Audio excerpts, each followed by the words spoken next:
खोटं बोलू बाई दोन खोटं बोलू, दोन खोटं बोलू बाई तीन खोटं बोलू. 12 चौकी वाडा दारात गाडी घोडा, घोड्याला खायला पुरण पोळी, पायी रुपेरी थोडा.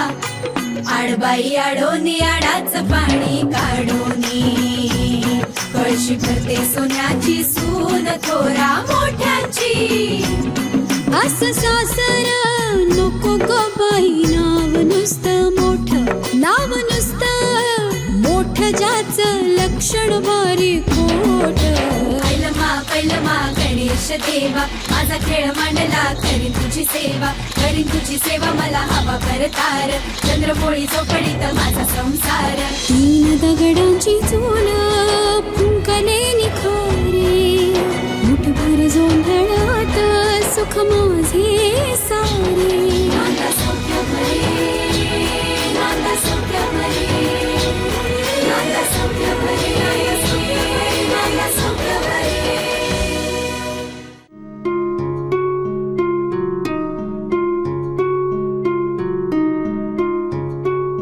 बस बस. स्वानंदी, आई काय झालंय? अगं काही झालं नाही. तू काय ठरवलंयस हे विचारायला आलोय आम्ही.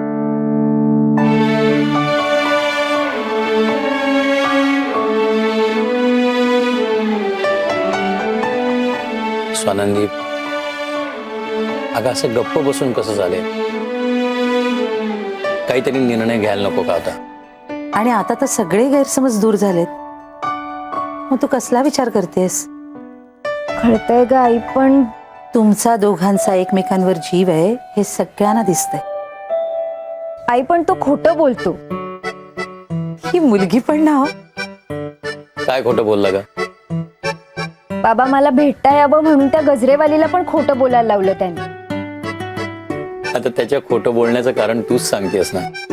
तुला भेटायचं होतं म्हणून खोटं बोलला ना तो. अगं वेडे, प्रेमात बोललेलं खोटं हे खोटं नसतं. ती एकमेकांच्या जवळ जाण्यासाठी केलेली हिकमत असते, म्हणजे आयडिया असते. आता आम्ही इतकं काटेकोर खरं खोटं घेऊन बसलो असतो तर आमचं लग्नच झालं नसतं, हो की नाही हो? स्वानंदी, अंजली मला आवडायला लागली होती, पण प्रपोज कसं करायचं तेच कळत नव्हतं. थोडे दिवस वाट पाहिली आणि सरळ अण्णांना, तुझ्या आजोबांना जाऊन सांगितलं. ते माझं स्थळ घेऊनच त्यांच्या घरी गेले. मला साखरपुड्याच्या आधीच कळलं होतं की यांनी ही अशी आयडिया करून आपल्या मनचं करून घेतलं. मग आता तू मला सांग, तेव्हा जर का मी खऱ्याचा हट्ट धरून बसले असते तर झालं असतं का आमचं लग्न? ते पण तू का केलं नाहीस हट्ट? आता कसा छान प्रश्न विचारलायस. मी नाही धरला हट्ट, कारण मला पण यांच्याशीच लग्न करायचं होतं. तुला पण करायचंय ना नीलशी?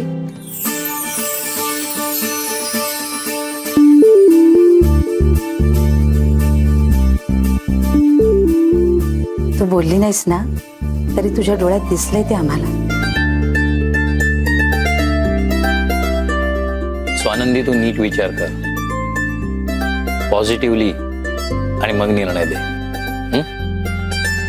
हो बाबा.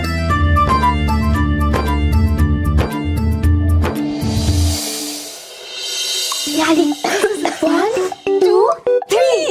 हो गया है तुझको तो प्यार सजना, लाख कर ले तू इनकार सजना, ये प्यार सजना. गप्पा बसा. किती त्रास होतोय ना चिडताना. पोटात बघ फुलपाखरं फडफडतायत. आणि गाल बघ ना, गालावर किती गुलाब फुलले. काय तुम्ही? 1 मिनिट बस. हर कौतुक करायची गरज नाहीये.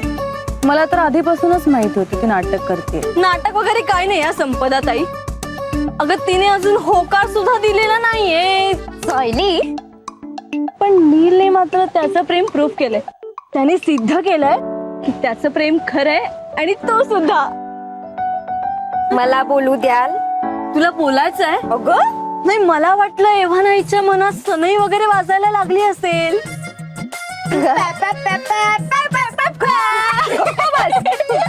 बरं स्वानंदी, आता आता होकार देणार ना? देणार काय? देणारच. त्याला आयुष्यात पहिल्यांदा कधीतरी स्वानंदीमुळे, ऍक्च्युली स्वानंदीच्या सासूमुळे मला फायदा होणार आहे. कसला फायदा? कसला फायदा काय कसला फायदा? माझं लग्न थाटात होणार आहे. थाट जहागीरदारांचा, पण सगळ्यांना हेच वाटेल ना की संपदाचं लग्न थाटात झालंय.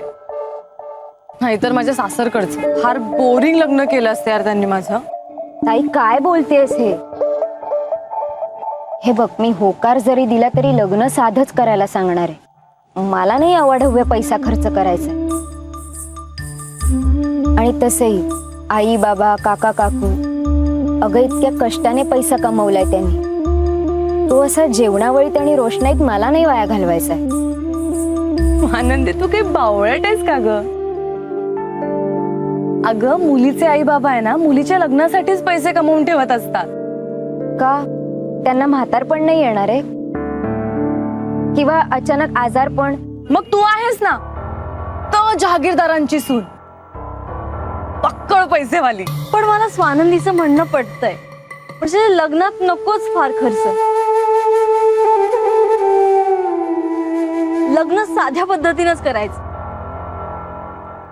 सायली, आपल्या दोन्ही तायांचं लग्न झालं की कशी होईल ना आपली रूम मोकळी मोकळी. अगं उलट तुझीच मजा आहे. मस्त बेडवर आरामशीर लोळ. नाहीतर तुझ्या बाजूला झोपणं म्हणजे शिक्षा. तुझ्या लाथा आणि तुझे बुक्के मी तर सुटले बाबा. मी तर तेही मिस करेन. सायली कशी मांजरीच्या पिल्लासारखी कुशीत शिरते. आनंदी रडू नकोस ना ग. ती रडत नाहीये, तिच्या डोळ्यात काहीतरी गेलंय. बरोबर ना? एवढी मोठी झाली बोलण्याची अक्कल नाही आली अजून. बघितलं, परत confusion. Sorry. Once again emotional drama. चली, मी एक ठरवलंय. अरे बापरे, तू काय ठरवलंयस? जर लग्न करावंच लागलं ना तरी माझ्या होणाऱ्या नवऱ्याला मी सांगेन की त्याला घर जावई व्हावं लागेल. हो का? मग काकूच्या हातची आमटी आणि आईच्या हातच्या खोबऱ्याच्या वड्या मी नाही मिस करणार. आजीचं भविष्य सांगणं, काकाचा विसरभोळेपणा, आपण जेवताना मारलेल्या गप्पा, ते घर, त्यातली मायेची ऊब,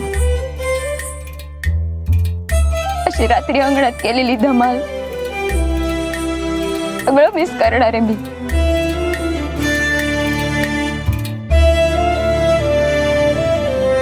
आनंदी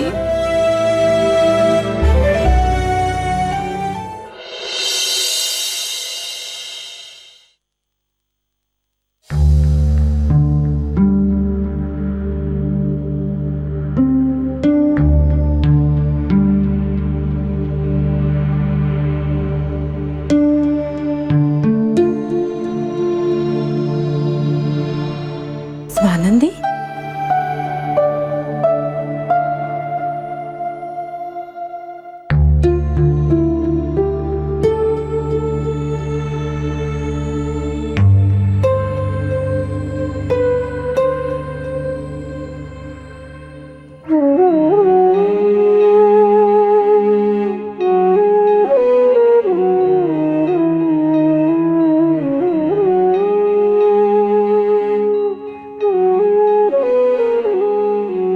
काय ग?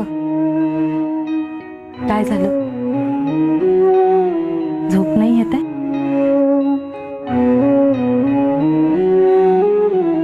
काय येत नाहीये झोप? काकू,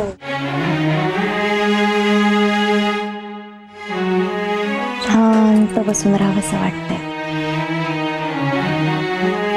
डोक्यात खूप विचार असले ना,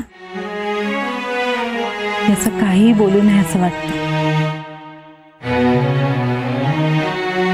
सांग ना, काय झालं?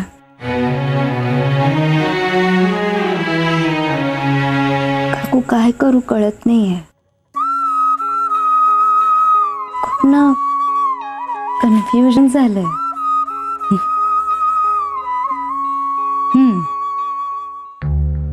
मग मला सांग, तुझं त्या नीलवर प्रेम आहे की नाही? काय नाही आहे? अगं नीट सांग ना मला. अगं पण आहे ना? मग ह्या सगळ्या परंतुची उत्तरं सावकाश मिळतात. ती असतातच आपल्या आसपास. आणि नीलचं तुझ्यावर खूप प्रेम आहे स्वानंदी.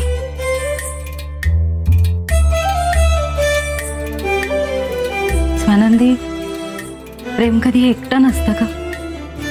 सोबत विश्वास असतो आणि त्या विश्वासातच दडलेली असतात सगळी उत्तर. काकू, तुझं म्हणणं मनाला पटतंय ग, पण प्रयत्न होता तो तुझ्या जवळ येण्याचा, तुला आपलंसं करण्याचा. आणि तुला एक सांगू का, आपल्याशी खोटं बोलणारा माणूस प्रत्येक वेळी मनात वाईट हेतू ठेवूनच खोटं बोलतो असं नाही. म्हणजे काय ग? म्हणजे आपण वर्षाच्या साखरपुड्याला गेलो होतो, तेव्हा आपली आजी आजारी आहे असं आपण खोटं सांगत होतो ना. ते कशासाठी? आपल्या आईंना सावरून घेण्यासाठीच ना. पण तरी मी तेव्हाही खरंच बोलले होते.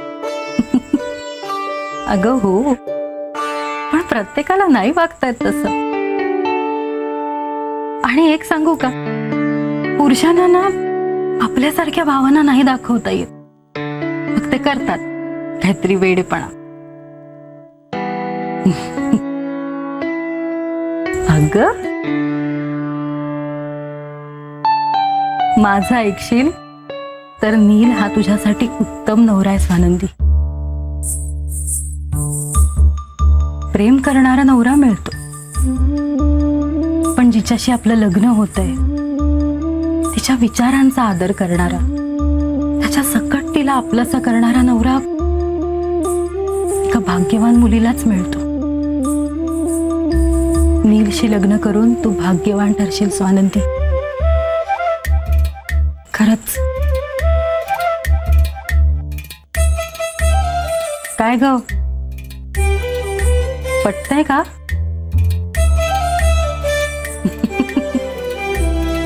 किती गोड दिसतेस ग हसल्यावर. आणि ते तुझं कन्फ्युजन का काय, ते दूर झालं का? हो, वाटतंय तसं. ए, असं गोल गोल नाही हं बोलायचं.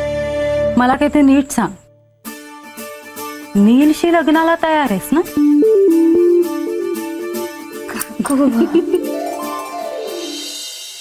संपदा, पेढा घे.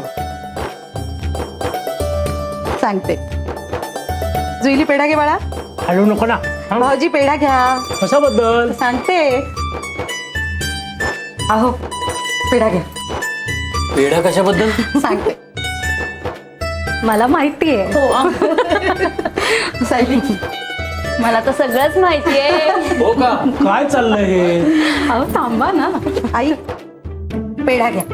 अगं बाई, आज साखर फुटाण्याऐवजी पेढे. आपल्या स्वानंदीने लग्नाला होकार दिलाय.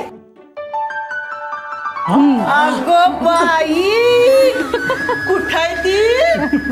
आ? काय ग? आ?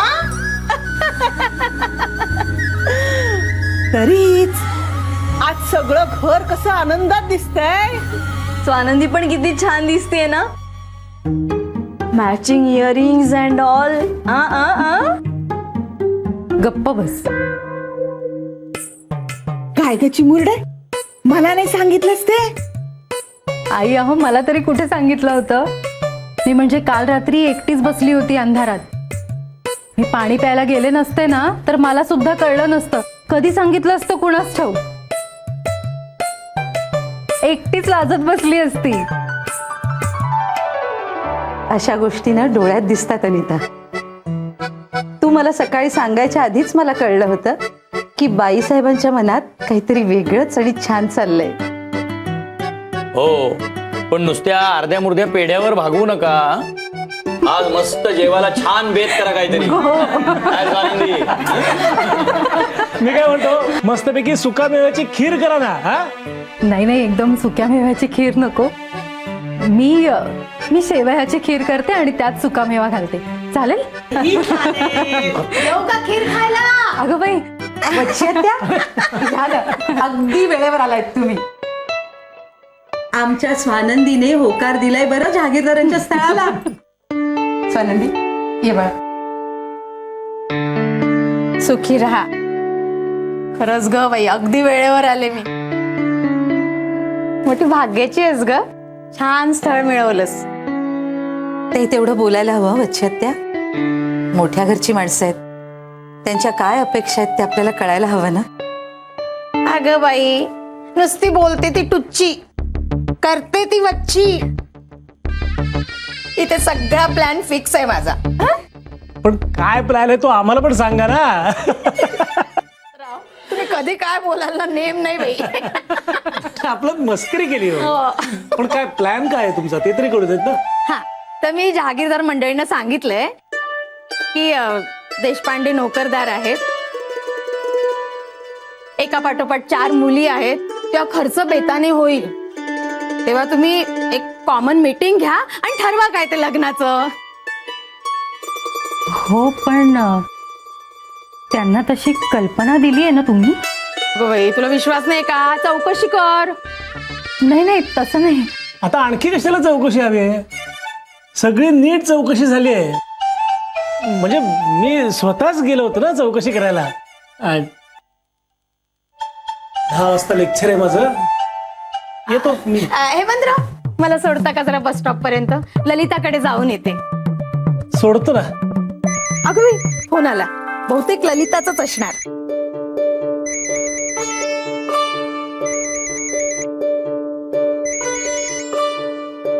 हॅलो. हॅलो, वच्छत्या, मी मिसेस देशमुख बोलते. महेशची आई. हो बाई, महेशच्या आईचा फोन. हा बोला देशमुख बाई. तुम्हालाच फोन करणार होते मी. संपत आहे ना आपली, तिची धाकटी बहीण स्वानंदी, तिचंही लग्न ठरलंय बरं का. आता कधी ठरवायची तारीख सांगा लवकर. हे बघा, मी तुम्हाला दुसरं काहीतरी सांगण्यासाठी म्हणून फोन केलाय. हा बोला ना. म्हणजे महेश नाही म्हणतोय लग्नाला. नाही म्हणतो म्हणजे?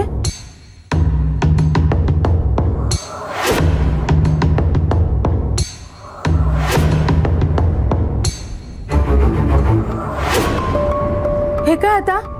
हे बघा, आपण आत्ताच तपशिलात नको जायला. तुम्ही देशपांडे कुटुंबाची आमच्यातर्फे माफी मागा प्लीज. आओ, तुम्हाला पण त्रास झाला, सॉरी. आओ, ऐका ऐका.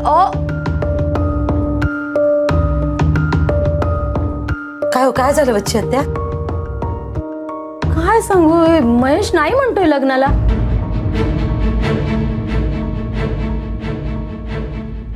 काय म्हणजे महेश आमच्या संपदे बरोबर लग्नाला तयार नाहीये? मलाही आश्चर्य वाटतंय. हे तुम्ही एकमेकांना पसंत होतात ना ग? मला काय माहित, आता बदलली असेल त्याची पसंती. पण अशी कशी बदलली पसंती? बरं, ते मी बघते. ललिताला फोन करते, स्वानंदीच्या होकाराचं कळवते. जरा थांबा वच्छत्या. का? संपदाचं असं झालंय तर आत्ता आपण स्वानंदीचं करायचं का?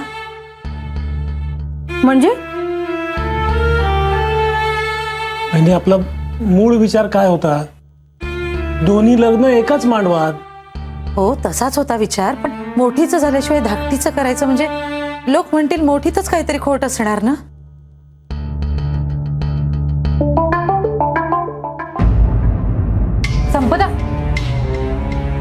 अगं नाही ग अंजू, असं कोणी बोलत नाही. नाही वच्छत्या,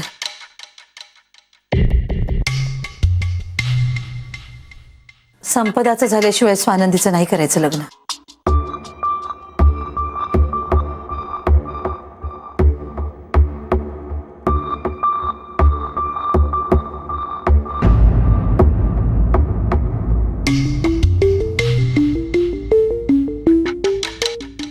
नक्कीच कुठेतरी पाणी मुरतंय. मला शोधायलाच हवं.